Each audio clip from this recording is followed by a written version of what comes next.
بسم اللہ الرحمن الرحیم۔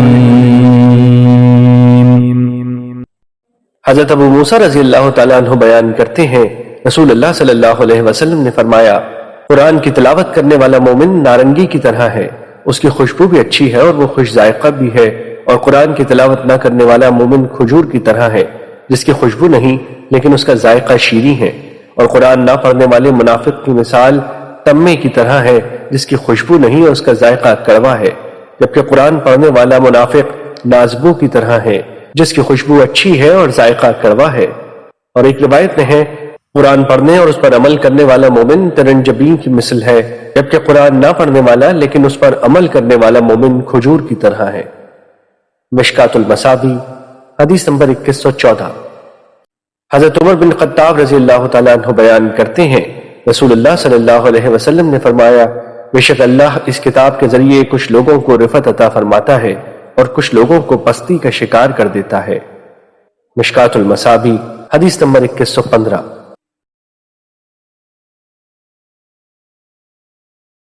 بسم اللہ الرحمن الرحیم۔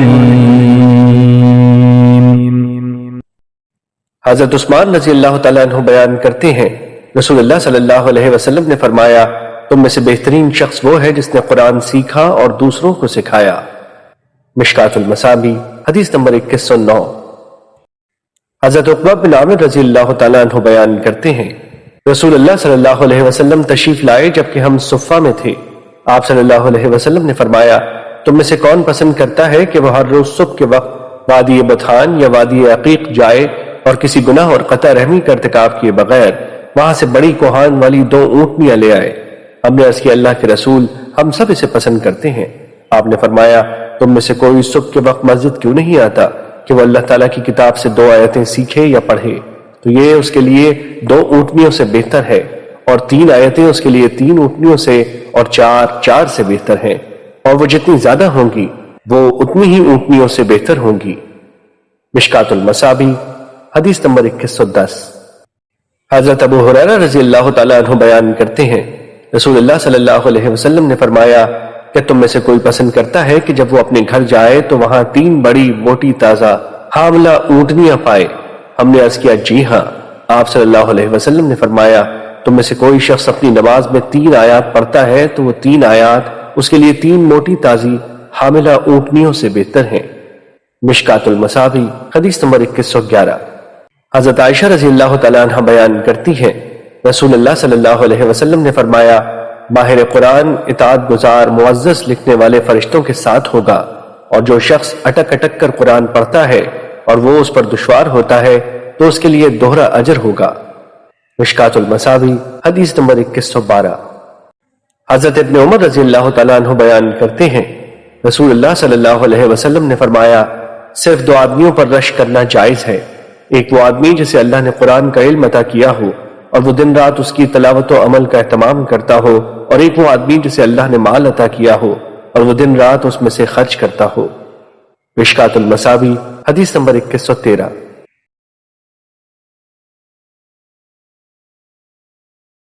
شروع کرتا ہوں اللہ کے نام سے جو بڑا مہربان نہایت رحم والا ہے۔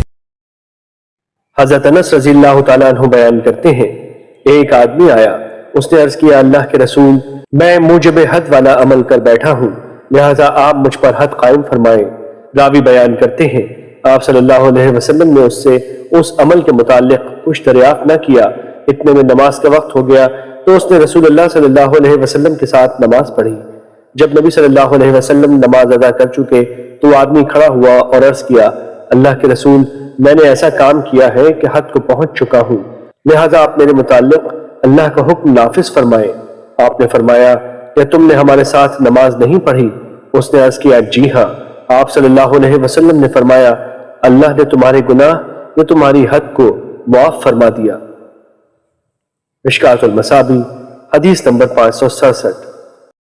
حضرت ابن مسعود رضی اللہ تعالیٰ عنہ بیان کرتے ہیں، میں نے نبی صلی اللہ علیہ وسلم سے دریافت کیا کہ اللہ کو کون سا عمل سب سے زیادہ محبوب ہے؟ آپ نے فرمایا، وقت پر نماز ادا کرنا۔ میں نے عرض کیا، پھر کون سا؟ آپ نے فرمایا، والدین سے اچھا سلوک کرنا۔ میں نے عرض کیا، پھر کون سا؟ آپ نے فرمایا، اللہ کی راہ میں جہاد کرنا۔ ابن مسعود رضی اللہ تعالیٰ عنہ بیان کرتے ہیں، آپ نے مجھے یہ باتیں بتائیں، اگر میں مزید دریافت کرتا تو آپ مجھے اور زیادہ بتاتے۔ مشکات المصابیح حدیث نمبر 568۔ حضرت جابر رضی اللہ تعالیٰ عنہ بیان کرتے ہیں، نبی صلی اللہ علیہ وسلم نے فرمایا، مومن بندے اور کفر کے درمیان فرق نماز کا ترک کرنا ہے۔ مشکات المصابیح حدیث نمبر 569۔ شروع کرتا ہوں اللہ کے نام سے جو بڑا مہربان نہایت رحم والا ہے۔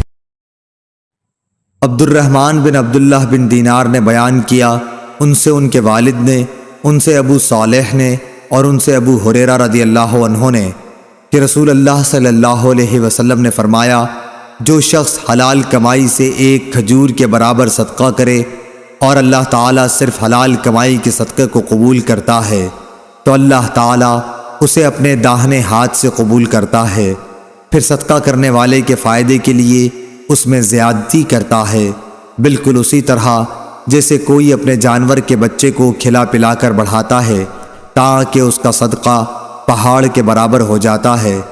عبد الرحمن کے ساتھ اس روایت کی مطابقت سلیمان نے عبداللہ بن دینار کی روایت سے کی ہے، اور ورقہ نے ابن دینار سے کہا، ان سے سعید بن یسار نے، ان سے ابو ہریرہ رضی اللہ عنہ نے اور ان سے نبی کریم صلی اللہ علیہ وسلم نے، اور اس کی روایت مسلم بن ابی مریم، زید بن اسلم اور سہیل نے ابو صالح سے کی، ان سے ابو ہریرہ نے اور ان سے نبی کریم صلی اللہ علیہ وسلم نے۔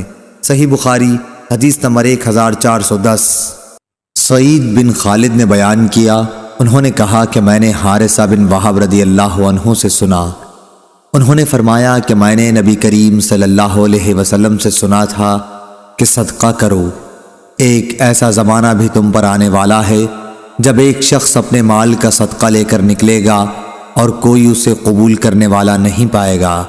صحیح بخاری حدیث نمبر 1411۔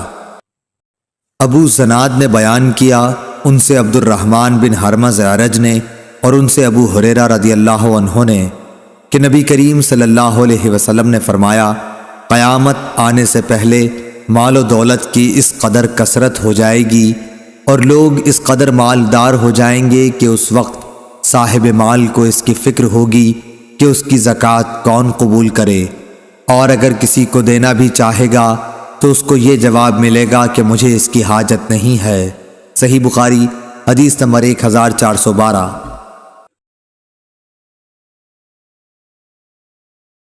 شروع کرتا ہوں اللہ کے نام سے جو بڑا مہربان نہایت رحم والا ہے۔ شعیب بن ابی حمزہ نے خبر دی، ان سے ظاہری نے کہا کہ ہم سے عبید اللہ بن عبداللہ بن عتبہ بن مسعود نے بیان کیا کہ ابو ہریرہ رضی اللہ عنہ نے بیان کیا کہ جب رسول اللہ صلی اللہ علیہ وسلم فوت ہو گئے اور ابو بکر رضی اللہ عنہ خلیفہ ہوئے تو عرب کے کچھ قبائل کافر ہو گئے اور کچھ نے زکوٰۃ سے انکار کر دیا، اور حضرت ابو بکر نے ان سے لڑنا چاہا تو عمر رضی اللہ عنہ نے فرمایا کہ آپ رسول اللہ صلی اللہ علیہ وسلم کے اس فرمان کی موجودگی میں کیوں کر جنگ کر سکتے ہیں؟ مجھے حکم ہے لوگوں سے اس وقت تک جنگ کروں جب تک کہ وہ لا الہ الا اللہ کی شہادت نہ دے دیں، اور جو شخص اس کی شہادت دے دے تو میری طرف سے اس کا مال و جان محفوظ ہو جائے گا، سوائے اسی کے حق کے، یعنی قصاص وغیرہ کی صورتوں کے، اور اس کا حساب اللہ تعالیٰ کے ذمہ ہوگا۔ صحیح بخاری حدیث نمبر 1399۔ اس پر حضرت ابو بکر صدیق رضی اللہ عنہ نے جواب دیا کہ قسم اللہ کی میں ہر اس شخص سے جنگ کروں گا جو زکوٰۃ اور نماز میں تفریق کرے گا، یعنی نماز تو پڑھے مگر زکوٰۃ کے لیے انکار کر دے، کیونکہ زکوٰۃ مال کا حق ہے۔ خدا کی قسم اگر انہوں نے زکوٰۃ میں چند مہینے کی بکری کے بچے کو دینے سے بھی انکار کیا جسے وہ رسول اللہ صلی اللہ علیہ وسلم کو دیتے تھے تو میں ان سے لڑوں گا۔ حضرت عمر رضی اللہ عنہ نے فرمایا کہ بخدا یہ بات اس کا نتیجہ تھی کہ اللہ تعالیٰ نے ابو بکر رضی اللہ عنہ کا سینہ اسلام کے لیے کھول دیا تھا، اور بعد میں بھی اس نتیجے پر پہنچا کہ ابو بکر رضی اللہ عنہ ہی حق پر تھے۔ صحیح بخاری حدیث نمبر 1400۔ اسماعیل بن خالد نے بیان کیا، ان سے قیس بن ابی حازم نے بیان کیا کہ جریر بن عبداللہ رضی اللہ عنہ نے کہا کہ میں نے رسول اللہ صلی اللہ علیہ وسلم سے نماز قائم کرنے، زکوٰۃ دینے اور ہر مسلمان کے ساتھ خیر خواہی کرنے پر بیعت کی تھی۔ صحیح بخاری حدیث نمبر 1401۔ شروع کرتا ہوں اللہ کے نام سے جو بڑا مہربان نہایت رحم والا ہے۔ روح بن عبادہ نے کہا کہ ہم سے عمر نے جو سعید کے بیٹے ہیں، انہوں نے کہا کہ مجھے ابن ابی ملیکہ نے خبر دی عقبہ بن حارث رضی اللہ عنہ سے، انہوں نے کہا کہ میں نے نبی کریم صلی اللہ علیہ وسلم کے ساتھ عصر کی نماز پڑھی۔ آپ صلی اللہ علیہ وسلم سلام پھیرتے ہی بڑی تیزی سے اٹھے اور اپنی ایک بیوی کے حجرے میں تشریف لے گئے، پھر باہر تشریف لائے۔ آپ صلی اللہ علیہ وسلم نے اپنی جلدی پر اس تعجب و حیرت کو محسوس کیا جو صحابہ کے چہروں سے ظاہر ہو رہا تھا، اس لیے آپ صلی اللہ علیہ وسلم نے فرمایا کہ نماز میں مجھے سونے کا ڈلا یاد آ گیا جو ہمارے پاس تقسیم سے باقی رہ گیا تھا۔ مجھے برا معلوم ہوا کہ ہمارے پاس وہ شام تک یا رات تک رہ جائے، اس لیے میں نے اسے تقسیم کرنے کا حکم دے دیا۔ صحیح بخاری حدیث نمبر 1221۔ یحییٰ بن بکیر نے بیان کیا، کہا کہ ہم سے لیث نے، ان سے جعفر بن ربیعہ نے، اور ان سے اعرج نے، اور ان سے حضرت ابو ہریرہ رضی اللہ عنہ نے کہ رسول اللہ صلی اللہ علیہ وسلم نے فرمایا کہ جب نماز کے لیے اذان دی جاتی ہے تو شیطان پیٹھ موڑ کر ریاح خارج کرتا ہوا بھاگتا ہے تاکہ اذان نہ سن سکے۔ جب مؤذن چپ ہو جاتا ہے تو مردود پھر آ جاتا ہے، اور جب جماعت کھڑی ہونے لگتی ہے اور تکبیر کہی جاتی ہے تو پھر بھاگ جاتا ہے، لیکن جب مؤذن چپ ہو جاتا ہے تو پھر آ جاتا ہے، اور آدمی کے دل میں برابر وساوس پیدا کرتا رہتا ہے، کہتا ہے کہ فلاں فلاں بات یاد کر۔ کمبخت وہ باتیں یاد دلاتا ہے جو اس کے ذہن میں بھی نہ تھیں۔ اس طرح نمازی کو یہ بھی یاد نہیں رہتا کہ اس نے کتنی رکعتیں پڑھی ہیں۔ ابو سلمہ بن عبد الرحمن نے کہا کہ جب کوئی یہ بھول جائے کہ کتنی رکعتیں پڑھی ہیں تو بیٹھے بیٹھے سہو کے 2 سجدے کر لے۔ ابو سلمہ نے یہ ابو ہریرہ رضی اللہ عنہ سے سنا تھا۔ صحیح بخاری حدیث نمبر 1222۔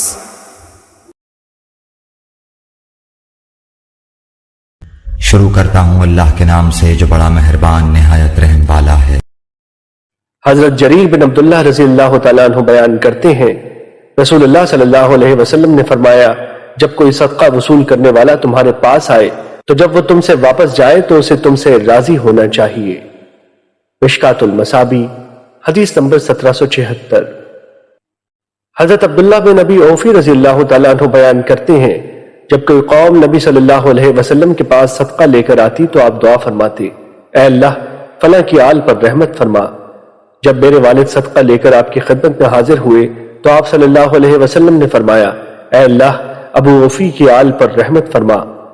ایک روایت میں ہے، جب کوئی آدمی اپنا صدقہ لے کر نبی صلی اللہ علیہ وسلم کی خدمت میں حاضر ہوتا تو آپ فرماتے، اے اللہ اس پر رحمت فرما۔ مشکات المصابی حدیث نمبر 1777۔ حضرت ابو ہریرہ رضی اللہ تعالیٰ عنہ بیان کرتے ہیں، رسول اللہ صلی اللہ علیہ وسلم نے حضرت عمر رضی اللہ تعالیٰ عنہ کو صدقہ وصول کرنے کے لیے بھیجا تو آپ کو بتایا گیا کہ حضرت ابن جمیل، حضرت خالد بن ولید اور حضرت عباس رضی اللہ تعالیٰ عنہم نے زکوٰۃ روک لی ہے۔ تو رسول اللہ صلی اللہ علیہ وسلم نے فرمایا، ابن جمیل تو اس وجہ سے انکار کرتا ہے کہ وہ تنگ دست تھا اور اللہ اور اس کے رسول نے اسے مالدار کر دیا، رہا خالد تو تم خالد پر ظلم کرتے ہو، اس نے تو اپنی زرہیں اور آلات جنگ اللہ کی راہ میں وقف کر رکھے ہیں، اور رہے عباس تو ان کی زکوٰۃ اور اس کے برابر وہ میرے ذمے ہے۔ پھر فرمایا، عمر کیا آپ کو معلوم نہیں کہ آدمی کا چچا اس کے باپ کی طرح ہوتا ہے؟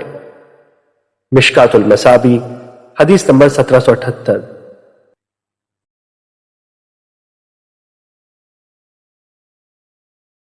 شروع کرتا ہوں اللہ کے نام سے جو بڑا مہربان نہایت رحم والا ہے۔ رسول اللہ صلی اللہ علیہ وسلم کی بیویاں رات میں مناسے کی طرف قضاء حاجت کے لیے جاتی، اور مناسے ایک کھلا میدان ہے، تو حضرت عمر رسول اللہ صلی اللہ علیہ وسلم سے کہا کرتے تھے کہ اپنی بیویوں کو پردہ کرائیے، مگر رسول اللہ صلی اللہ علیہ وسلم نے اس پر عمل نہیں کیا۔ ایک روز رات کو عشاء کے وقت حضرت سودا بنت زمع رسول اللہ صلی اللہ علیہ وسلم کی اہلیہ جو دراز قد عورت تھیں باہر گئیں۔ حضرت عمر رضی اللہ عنہ نے انہیں آواز دی اور کہا ہم نے تمہیں پہچان لیا، اور ان کی خواہش یہ تھی کہ پردے کا حکم نازل ہو جائے، چنانچہ اس کے بعد اللہ نے پردے کا حکم نازل فرما دیا۔ صحیح بخاری حدیث نمبر 146۔ آپ صلی اللہ علیہ وسلم نے اپنی بیویوں سے فرمایا کہ تمہیں قضاء حاجت کے لیے باہر نکلنے کی اجازت ہے۔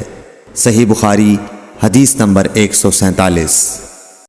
عبداللہ بن عمر رضی اللہ تعالی عنہ فرماتے ہیں کہ ایک دن میں اپنی بہن اور رسول اللہ صلی اللہ علیہ وسلم کی اہلیہ محترمہ حفصہ کے مکان کی چھت پر اپنی کسی ضرورت سے چڑھا تو مجھے رسول اللہ صلی اللہ علیہ وسلم قضاء حاجت کرتے وقت قبلے کی طرف پشت اور شام کی طرف منہ کیے ہوئے نظر آئے۔